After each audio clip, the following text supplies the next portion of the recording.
Well, hello, everybody. This is my attempt to rationalize or understand what we've been seeing around us this weekend, and it led me into some interesting corners that I thought I'd like to share and share with you all. This all started with these pictures of this Goldentrump and being walked around CPAC, and then we see the cult followers and the leaders all getting behind this tyrant of a man. And as I've been thinking about this, I couldn't help but reminisce about the deep spirituality and connection to Christianity that we saw in January 6th.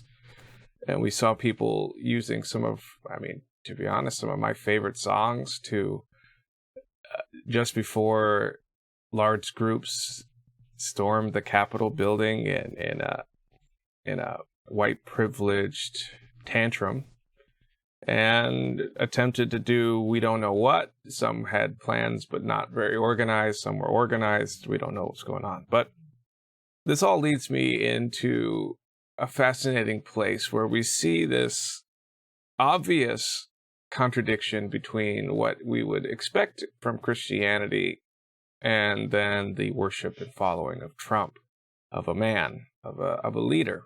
And like a lot of times when I've heard in Bible stories, this is hard to comprehend. So it led me to Sinai. You can picture this, the golden calf. You can imagine in the distance there, Sinai is on fire, right? God's presence is on the top of the mountain. Moses is there. And so before you have the perception of spirituality, or the perception of divine presence. Everything that we long for and in our practices we try to recreate in our own lives is right there before your eyes. And yet, your high priest accepts the gold toilet, the gold earrings, all of these things, and makes this idol. And then they worship, and then they have their experience. They use the energy of this spiritual divine connection to put it into focus on a thing, on something. I correlate these two instances together, not because I believe the Trump experience is some elevated thing. Actually, I think it's far from it, but that it's a shadow and a reflection of what happened in the past. More forcefully, it's helped me to think more clearly about how significant a deep spiritual experience and divine connection can be, and the power of choice in these moments, and where that can go. What does it take for a mind, for a group, for an individual to experience deep faith and then corrupt themselves so completely? That's the question that I am pondering. We look back and we go, well, obviously that's idolatry. Obviously that is against the mold. Obviously that is against what God intended. And in fact, you go, as maybe some of you have had experiences, divine manifestations of God's presence, where you've heard his voice and delight and the promises of his word, and you're praying and doing these things, and all of a sudden this figure comes along and all of that gets compromised and justified in a new lens. In Sinai, we are not in an experience where things are abstract. This is a in-your-face moment. They are alone, a large group. They have fled slavery. They are free.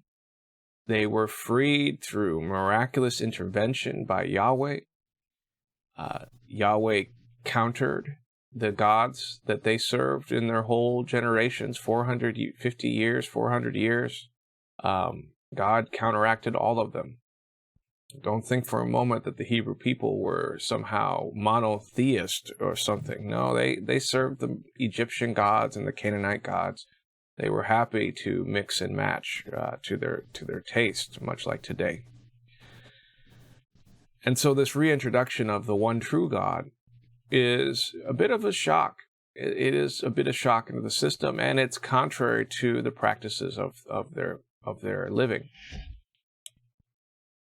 And yet, that isn't an excuse for their behavior and for what we see in their actions. We see them decide to almost randomly go against the very thing that is right before them, the very being that just spoke in the clouds with thunder and lightning and big display, right? All of angels and everything else. And that's not an accident. I think that comes from something really deep when it comes to connectivity and our perception. It comes to what seeing and believing really is. We have in our experience the potential to claim and to visualize and to add to our perception divine concepts. We can compute and we can conceptualize different dimensions. We can think of realities that transcend our own. We can do almost infinite calculations. We can conceive of the infinity. We can't quite get there, but we can conceive of it. And these perceptions take us into divine realms. You can come to a place where you become aware of deep spiritual realities. And I believe when we look back to the Sinai experience, we have a group of people who, by nature of their physiology and the limited impact to distraction, are able to obtain these types of perceptions of reality. And so we get this wonderful parallel where we see a divine manifestation from Yahweh, and yet we have a people who have deep perceptions already of reality, and especially of deeper realities. These leaders are well connected into their spiritual practices or whatever practices they may have. They just don't have a way to connect their vertical expression of spirituality with that of the divine one true God. The takeaway that I have from all of this, Trump and Christianity and the Golden Trump and the burning bush and Sinai, there is a final step that must be taken, and that is part of the process of choice. It is not enough to just practice. It is not enough just to experience God's presence. It has to be coupled with a conscious upper perception leaning towards the cross. It can't be in word alone and deeds alone. If we try to marry James and Paul, pun intended, if we try to bring together James and Paul in their reasoning, faith without works is dead, and you cannot save yourself. The works of the law does not save you. We recognize that the work and the choice that is made, that needs to be made, that it transcends our conceptual reality. It transcends our fundamental practices. It must go deeper, and it must ultimately connect us to the Divine One. Otherwise, we can see it, we can touch it, we can taste it, but we will not know it.